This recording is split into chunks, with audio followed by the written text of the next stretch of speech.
miércoles con el jefe Diego Fernández de Ceballos, su bitácora de la resistencia. Lo recibimos con el afecto de siempre para cuestionarle su punto de vista, su observación, su análisis sobre su descripción del tablero del ajedrez político en donde estamos inmersos, desde luego con vistas a la madre de todas las elecciones programada para el 2 de junio del año que viene. Querido Diego, ¿cómo estás? Gusto saludarte. Igualmente, José. Empiezo por recordar que en la política lo único cierto es que todo pronóstico de resultados es incierto. Tanto la oposición como el oficialismo se mueren en terrenos movedizos y nadie debe cantar victoria. Si analizamos nuestra historia como nación, concluiremos que seguimos en lo mismo de siempre. Ciudadanos con deficiente cultura y poco civismo, muchos de ellos ausentes de la vida política y otros muchos entregados a charlatanes que les dan migajas y circo. Tal vez, José, la única diferencia que hay entre los caudillos de los primeros tiempos de México y los líderes de ahora es que en aquellos, independientemente de sus conductas reprobables, abundaron actos de valor, de grandeza y de patriotismo, virtudes que actualmente escasean. Tendremos en esta campaña que soportar mucha propaganda idiota y vacía, y escucharemos muchos discursos cargados de promesas y civismo, pronunciados por políticos saturados de cinismo. Seguimos dominados por el maniqueísmo de buenos y malos, de patriotas y traidores, pero las ideas, las propuestas y las razones serán desplazadas por emociones y fanatismos. ¿Qué ventaja encuentro al oficialismo en esta campaña? Seguir violando impunemente la ley, seguir usando ilimitadamente los recursos públicos, así como generar en la sociedad la percepción de que ya ganaron, que todo está decidido, y desalentar así, de esa manera, a los electores que no estén bajo su control. Ayer, aquí en tu programa, Leo Zuckerman hizo una clara exposición de esa estrategia oficialista, tramposa pero efectiva, el darse ya todo por ganado. ¿Cuáles son las ventajas que veo para la oposición?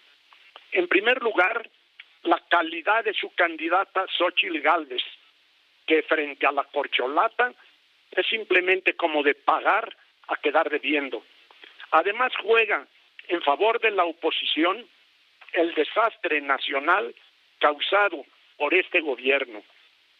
La oposición debe poner en el centro del debate nacional el abandono criminal a la educación pública y a los servicios de salud, el aumento de la violencia, el aumento de la pobreza extrema, el aumento sin precedentes de la deuda pública que tendremos que pagar todos los mexicanos, el abandono del campo, el ataque artero y constante a las instituciones de la República, las agresiones a periodistas y disidentes, el despilfarro de recursos públicos para obras incosteables y caprichosas, la derrama de dinero para mantener a los pobres en la pobreza, pero cautivos en las elecciones, el ataque a los centros de cultura, las violaciones a la ley como sistema de gobierno, las mentiras cotidianas, la corrupción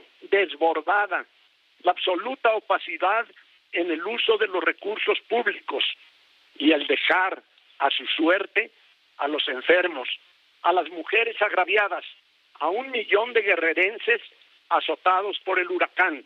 Y la lista es interminable. Por eso, José, Xóchitl Gálvez y la oposición en su conjunto deben mover la conciencia y los sentimientos de millones de mexicanos para lograr, con un nuevo gobierno diferente, la ardua tarea de reconstrucción nacional. Quien crea fatalmente que lo peor está por terminar al finalizar este gobierno, se equivoca. Pongo, José, un ejemplo del gran riesgo que está corriendo este país. Bastaría que el año próximo llegue a la Suprema Corte un ministro servil al actual oficialismo para que esa Suprema Corte no tenga los votos suficientes para declarar la inconstitucionalidad de ninguna ley secundaria, por aberrante e inconstitucional que resulte, lo cual nos llevaría fatalmente a la barbarie. Por eso debemos permitir, bajo ninguna circunstancia, debemos permitir que el próximo año la presidencia de la República simplemente se traslade del Palacio Nacional a Palenque, Chiapas. El cambio no debe postergarse, porque después será más doloroso. Gracias, Diego. Gracias por tu colaboración, como siempre. Bienvenida. A ti. Adiós. Adiós, que te vaya bien. Diego Fernández de Ceballos.